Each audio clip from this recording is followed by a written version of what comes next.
You're listening to a podcast powered by WOBI. Hello and welcome to the WOBI Podcast, where we uncover ideas, stories, and strategies that inspire leaders and empower companies to evolve, thrive, and make a lasting positive impact. My name is Sophia, and I'll be your host for this episode. So, what's on the agenda today? You might be wondering. Well, we're diving into something that affects pretty much every company out there: hiring. But not just any hiring strategy. We're talking about IBM's take on it, one that's all about seeing the person behind the resume and hiring people for what they bring to the table, not just for the degrees they've earned. You'll see, it's a mindset you can start applying right after listening to this episode. And it could help you build a healthy, high-performing team that's set up for long-term success. To walk us through it, we've got someone pretty special, Ginni Rometty, IBM's former CEO from 2012 to 2020, and the first woman ever to lead the company. Now, Ginni didn't just lead IBM, she helped redefine it. During her time at the top, she reshaped the company's strategy and positioned IBM at the forefront of a new era in tech, all while driving real measurable progress in diversity and inclusion. She's a great example of how technical expertise and values-driven leadership can go hand in hand. With a 40-year career at IBM, starting out as an engineer, Ginni picked up more than a few lessons along the way. But it's not just her credentials that make her voice so powerful when it comes to talent, leadership, and business transformation. Her personal story is just as inspiring, and it definitely shaped her unique approach to leadership. When she was still a child, Ginni's father abandoned the family, leaving her mother alone with 3 young kids and very little support, no education, and no job. But her mom was determined. She went back to school, worked hard, and eventually found a job that allowed her to raise her 3 kids, all of whom, by the way, went on to become successful C-level executives.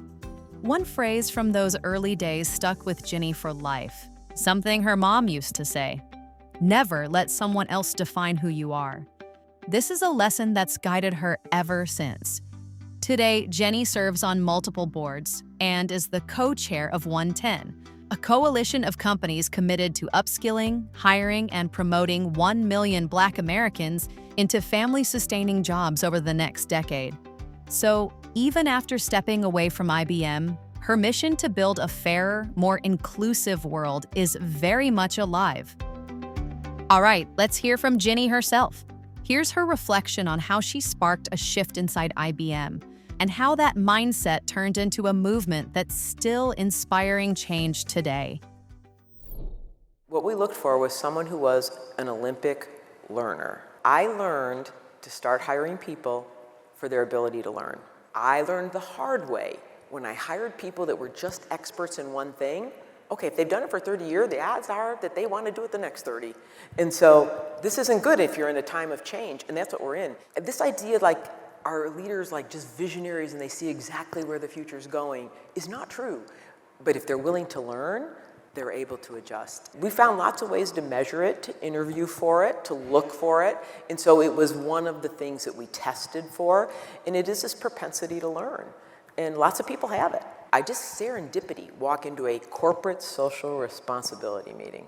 And they're like, hey, we're going to work with a school in Brooklyn, very poor neighborhood part of Brooklyn, and high school kids who are getting a community college degree at the same time.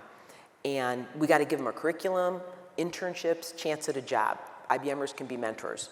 What do you think? Okay, sounds good, very good. We're gonna give them a job. In cyber, it's the beginning of cyber, so y'all didn't have it all then, and we need lots of people, we're gonna try it out. Fast forward, a year later, these people, kids, they're doing great. I say, well, how many do we hire? Fantastic, we got a new pool of talent. You can't find them anywhere, they don't exist in the market. And they say, 5, some number like that. Could have been 3. They're so soft, I couldn't hear them. And I was like, why? And they say, every job we have, PhD or college degree. So I can't hire them. And it made me start to think, this would happen to me over a period of time. I'm like, okay, no, wait, they can do the job. This is odd. Now, I have all engineers around me. So we would start work then to start proving, hey, were these going to be just as good of employees, and what would happen? Because 90% were black and brown, by the way. And what we found, more loyal, more retentive, after about a year performed just as well, 75% got their degrees. It's like a light bulb, access, aptitude. These kids all had aptitude, no access. And then I really felt strongly, just like I was as that poor kid on food stamps. Where you start should not determine where you end in life, right? Thank God where I started didn't determine where I ended. And so that's from my mom, you know? So it started, we're like, whoa, maybe we're like really onto something here. So you might have known these numbers. I didn't. I go, hey, what percentage of Americans don't have a college degree? 65%. How many black Americans don't have a college degree? 80. Okay, we couldn't hire them, but they're doing the work. So what's the big roadblock? It's over-credentialed the job. Let's start going top to bottom on all our jobs and write them down for skills. What skill, not degree? What skill did they need? And it would take us 5 years. We would re-credential, and now 50% of IBM's jobs require a college degree to enter, not the other 50.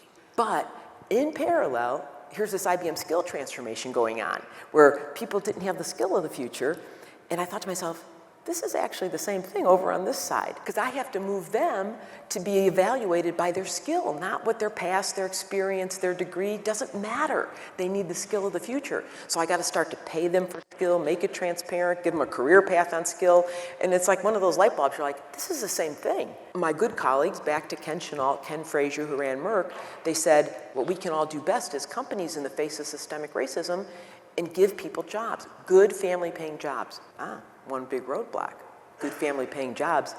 All of our big companies, 80% require a college degree. Economic opportunity is the greatest equalizer for any kind of racism and any kind of discrimination. I really believe it's becoming a movement. Many of your companies have joined us and call it a movement to skills first.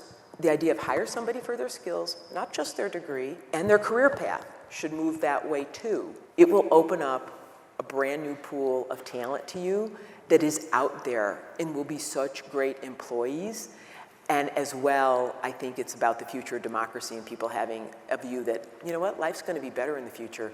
And especially in this moment with all this technology that people feel, not so sure what my role is going to be. She said it beautifully, didn't she?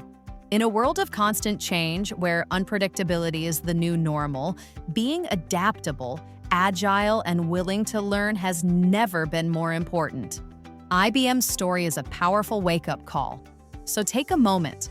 Look at your organization, your hiring practices, your job descriptions. Are you unintentionally shutting out great candidates by focusing too much on degrees and credentials? Are you truly evaluating people for who they can become, or just for who they seem to be on paper? Next time you post a job ad, ask yourself this: are we looking for potential and talent, or just checking boxes? And remember, access and aptitude are two very different things. There's a whole pool of untapped talent out there, just waiting to be seen, if you're willing to challenge the status quo and give them a real shot. Thanks for tuning in. We've got more episodes coming your way soon, so I'll talk to you again shortly. Until next time, goodbye.